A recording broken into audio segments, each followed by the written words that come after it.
Sering dengar kan istilah Industri 4.0 sama Society 5.0? Kedengarannya sih kayak istilah teknologi canggih gitu ya. Tapi sebenarnya yang satu itu tentang mesin dan yang satunya lagi tentang kita, manusia. Nah, hari ini kita bakal bedah tuntas apa sih bedanya dan kenapa gabungan keduanya bisa jadi kunci buat masa depan kita semua. Nah, ini dia pertanyaan utamanya. Industri 4.0 dan Society 5.0, apa jangan-jangan ini cuma nama keren buat hal yang sama? Ternyata, nggak sama sekali. Keduanya itu beda banget. Dan ngerti perbedaannya, ini bukan cuma soal teknologi, tapi soal kemana arah peradaban kita selanjutnya. Penting banget kan? Oke, kita mulai dari yang pertama dulu ya, Industri 4.0. Biar ngerti kenapa namanya 4.0, kita perlu flashback sedikit nih buat lihat gimana ceritanya kita bisa sampai di sini. Soalnya ini tuh babak paling baru dari sebuah cerita panjang revolusi industri. Coba deh kita lihat perjalanannya. Cepet banget loh. Dimulai dari tenaga uap di abad ke-18 yang bener-bener ngubah cara kita kerja. Terus masuk awal abad ke-20, ada listrik yang bikin ada produksi massal. Lanjut lagi di tahun 60-an, komputer mulai masuk pabrik dan bikin semuanya jadi otomatis. Dan sekarang, nah ini dia, era keempat. Di mana bukan lagi cuma soal satu mesin, tapi soal semua mesin yang saling ngobrol lewat internet. Nah, ini dia jantungnya Industri 4.0, istilah yang dipopulerkan oleh Klaus Schwab. Coba bayangin deh, sebuah pabrik yang super pinter, mesin ngobrol sama mesin, produk bisa ngasih tahu mesin apa yang harus dilakuin, dan semuanya nyambung secara real time lewat internet. Tujuannya cuma satu, efisiensi, efisiensi, dan efisiensi. Fokusnya murni di industri. Pilar-pilarnya apa aja? Nah, ini yang keren. Ada digitalisasi, ada Internet of Things atau AIT, dan pastinya Artificial Intelligence atau AI. Ini semua bukan lagi cuma konsep di film fiksi ilmiah, tapi udah jadi fondasi yang ngebangun pabrik-pabrik cerdas zaman sekarang. Semuanya demi produktivitas yang lebih tinggi. Oke, cukup soal pabrik. Sekarang kita geser ke konsep yang beda banget.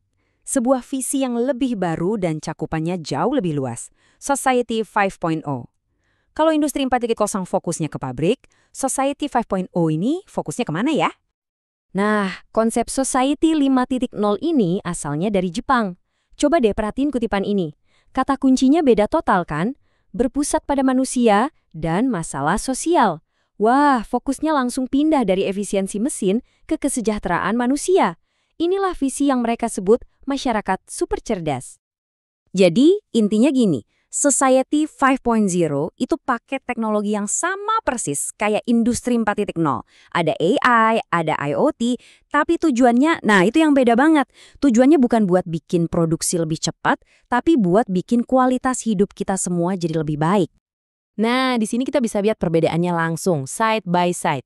Industri 4.0 itu didorong sama kemajuan teknologi buat ngejar efisiensi. Sementara Society 5.0 didorong sama kebutuhan kita buat nyelesain masalah-masalah sosial. Gampangnya, yang satu soal teknologi bisa apa, yang satu lagi soal teknologi harus apa untuk manusia. Terus, apa berarti keduanya ini musuhan? Oh, tentu enggak. Justru sebaliknya, mereka ini bisa jadi partner yang klop banget. Yuk, kita lihat gimana cara mereka kerja bareng. Gini deh cara kerjanya, simpel banget. Industri 4.0 itu gimananya. Dia yang nyediain semua alat canggihnya, kayak AI, IoT, dan Big Data. Sementara Society 5.0 itu kenapanya? Dia yang ngasih tujuan, ngasih misi kemanusiaannya. Keren banget kan sinerginya? Oke, sekarang kita lihat gimana kombinasi super ini bisa bantu kita ngeberesin masalah-masalah terbesar di dunia yang kita kenal sebagai tujuan pembangunan berkelanjutan atau SDG. Disinilah visinya jadi nyata. Dengan teknologi canggih dari Industri 4.0 yang diarahkan sama tujuan mulia Society 5.0, kita bisa bikin kemajuan besar. Bayangin deh, layanan kesehatan yang lebih baik buat semua, pendidikan yang merata, kesenjangan ekonomi yang makin kecil, sampai solusi cerdas buat masalah iklim. Teknologi jadi bukan cuma buat cari untung, tapi jadi alat buat kita semua maju bareng. Kalau kita rangkum, ada 3 area dampak utamanya nih. Pertama, layanan publik yang lebih baik kayak kesehatan dan pendidikan. Kedua, ekonomi yang lebih inklusif yang gak ninggalin siapapun di belakang. Dan ketiga, cara hidup kita yang lebih ramah lingkungan. Ini janji besarnya. Tapi tentu aja ya, visi sekeren ini jalannya nggak mulus kayak jalan tol. Ada beberapa rintangan yang harus kita hadapi dan lewati bareng-bareng. Yap, perjalanannya nggak gampang. Ada tantangan beneran yang harus kita hadapi.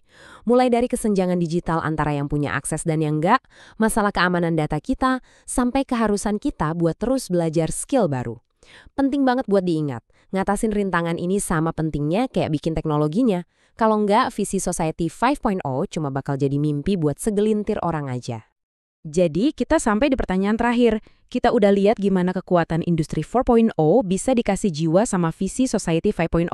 Tapi pada akhirnya, kan teknologi itu netral. Kayak palu, bisa buat bangun rumah, bisa juga buat ngancurin. Pilihannya ada di tangan kita. Jadi pertanyaannya balik lagi ke kita. Masa depan kayak apa yang mau kita bangun bareng-bareng?